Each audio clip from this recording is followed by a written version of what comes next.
ప్రియులరా, విశ్వాసం గురించి మనం నేర్చుకుంటున్నాం. విశ్వాసం అంటే దేవుడు ఉన్నాడు, ఆయన దగ్గరకు వస్తే ఆయన ఖచ్చితంగా నాకు ప్రతిఫలము దయచేస్తాడు అని నమ్మవలను కదా. హెబ్రీ పత్రిక 11వ అధ్యాయం 1 నుంచి 6 వరకు చదువుకున్నట్లయితే అక్కడ విశ్వాసం గురించి వ్రాయబడి ఉంటుంది. సో 3 రకాల విశ్వాసాల గురించి మనం నేర్చుకున్నాం. అందులో మొదటిగా మనం ఏం నేర్చుకున్నాం? మొదటి విశ్వాసం ఏ విశ్వాసం అంట? స్థిరమైనటువంటి విశ్వాసాన్ని మనం కలిగి ఉండాలి. అందులో ఎగ్జాంపుల్ ఎవరి గురించి తెలుసుకున్నాం? పౌలు గురించి మనం నేర్చుకున్నాం.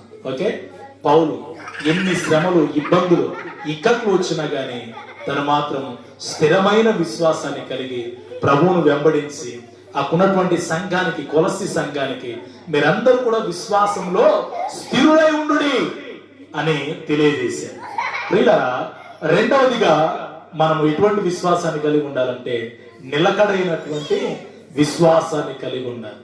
ప్రియులారా, అందుకే అపోస్తులు వారు ఏం చేశారంటే, ఇదిగో మా విశ్వాసాన్ని వృద్ధి పొందించుము ప్రభువా, విశ్వాసంలో మేము నిలకడగా ఉన్నట్లుగా మాకు సహాయం దయచే ప్రభువా అని వారు ప్రభు దగ్గర వారు ప్రార్థన చేస్తులను.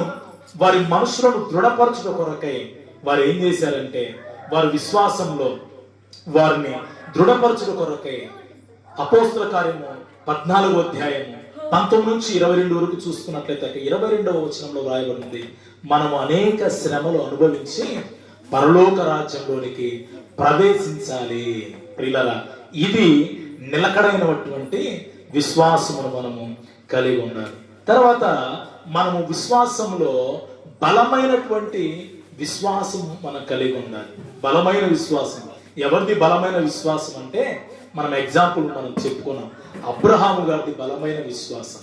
రోమపత్రిక 4వ అధ్యాయంలో 21వ వచనంలో ఒక రాయబడి ఉంటుంది. ఆయన వాగ్దానము నమ్మి ఏం చేశాడంట? రూఢిగా విశ్వసించి ఆ వాగ్దానాన్ని పొందుకున్నాడు. బలమైనటువంటి విశ్వాసంగా, బలమైన విశ్వాస వీరుడిగా, ఇంకో మాటలు చెప్పాలంటే ఈ రోజు ఎవరెవరు ప్రభువును విశ్వసిస్తున్నారు వారందరికీ విశ్వాసులకు తండ్రిగా అతను సాక్ష్యాన్ని పొందాడు. ఆయన రూఢి అయిన విశ్వాసం అబ్రహాముది. ఈరోజు చాలా మంది యేసుక్రీస్తును వెంబడిస్తున్నారు, కానీ ఎక్కడికెక్కడికో నాగపట్నము లేకపోతే పెరంగిపురము లేకపోతే గుణదలకు వెళ్ళి వాళ్ళు ఏం చేస్తున్నారంటే యేసుక్రీస్తుకు హృదయాన్ని ఇవ్వడానికి బదులుగా యేసుక్రీస్తుకు ఈ శరీరాలు నీతికి సాధనాలుగా ప్రభు పరిచయ కొరకు వాడకుండా యేసుక్రీస్తుకు ఏమిస్తున్నారు తెలుసా? దేవునికి ఏమిస్తున్నారంటే ఈ తల మీద ఉన్నటువంటి జుట్టు ఇస్తున్నారు. అబ్రహాముని రూఢి అయిన విశ్వాసం అండి. ఈరోజు చాలా మంది బోడి విశ్వాసం తయారైపోయారు. చాలా బాధ అనిపిస్తుంది. ప్రభు అడిగేది ఒకటే, నా కుమారుడా, నా కుమార్తె, నీ హృదయము నాకు. ప్రభు అడిగేది హృదయం అండి. కానీ ఈరోజు ప్రభు అడిగింది హృదయాన్ని ఇవ్వకుండా జుట్టు ఇస్తానన్నారు, డబ్బులు ఇస్తున్నారు. ఏదో డబ్బులు పరిచయకి ఇవ్వడము ప్రాధాన్యత, ప్రాముఖ్యం పరిచయ జరుగుట కొరకై ఎంత ఇచ్చినా పర్వాలేదు. ఈరోజు ఇచ్చే విషయంలో వెనకడుగు వేస్తున్నారు. ఎక్కడికెక్కడికో దూరాన వెళ్ళి కష్టపడే మన కొరకు కన్నీరు కార్చి ఉపవాసం ఉండి ప్రార్థన చేస్తే సంఘ కాపురులకు, సేవకులకు మనస్ఫూర్తిగా కానుక ఇవ్వడం చేత కాదు, కానీ ఎక్కడికెక్కడికో వెళ్ళి అక్కడ ఖర్చు చేసి వస్తా ఉంటారు. ఆడపోయి అందులో వేసి వస్తా ఉంటారు. దేనికి ఉపయోగపడదు, దేవునికి ఉపయోగపడదు. హృదయాన్ని ప్రభువుకి ఇస్తే మనం ఉపయోగపడతాం. దేవునికి జుట్టు ఇస్తే ఏమైనా ఉపయోగం అండి? మరలా జుట్టు మొలవదా? చూసారా? కానీ అబ్రహాము రూఢి అయిన విశ్వాసం, అది బలమైన విశ్వాసం.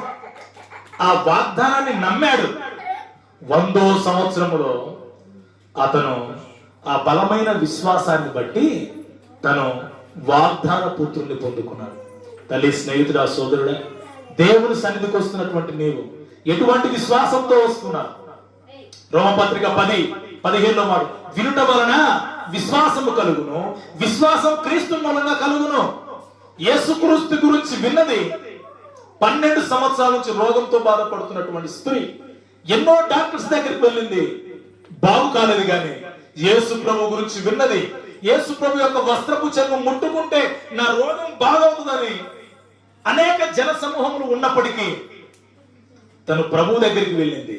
యొక్క వస్త్రపు చెంగు ముట్టగానే తన రక్తస్రావము ఆ బాధంతా కూడా నివారణ అయ్యి తను ఎలా వెళ్ళిందో తెలుసా? సమాధానం గలదనవి తిరిగి వెళ్ళింది. స్తోత్రం చెప్పండి. హల్లెలూయా. ప్రభువును వెంబడిస్తున్న మన జీవితంలో స్థిరమైన విశ్వాసం ఉండాలి, నిలకడైన విశ్వాసం ఉండాలి. విశ్వాసంలో లోపం ఉండకూడదు, బలమైన విశ్వాసాన్ని ఉండాలి. విశ్వాసంగా చెప్పుకోవడం కాదండి, సమస్యలు పరిస్థితులు ప్రతికూలంగా ఉన్నప్పుడు మన విశ్వాసాన్ని రూఢిగా ఉండాలి, విశ్వాసాన్ని ఆపరేట్ చేయాలి, వెనకడుగు వేయకూడదు. కొంతమంది లోకంలో వెనకడుగు వేస్తున్నారు. నాగటి మీద చేయి వేసి వెనుక తిరుగువాడు నా పాత్రుడు కాదన్నాడు ప్రభు.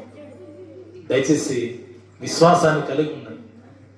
శ్రమలు వచ్చిన నిలకడగా ఉండండి, స్థిరంగా ఉండండి, బలమైన విశ్వాస వీరులుగా ఉండండి. హెబ్రీ పత్రిక 11వ అధ్యాయం అంతా కూడా మీరు చదువుకోండి. అక్కడ విశ్వాస వీరుల పట్టిక ఉంటుంది. అది చదివితే 11వ అధ్యాయం మనం బలాన్ని పొందుకుంటాం. దేవుడు అట్టి విశ్వాసము, అటువంటి బలమైన విశ్వాసము, స్థిరమైన విశ్వాసము, నిలకడగలిగిన విశ్వాసము ప్రభు మనకందరికి దయచేయును గాక. ఆమేన్.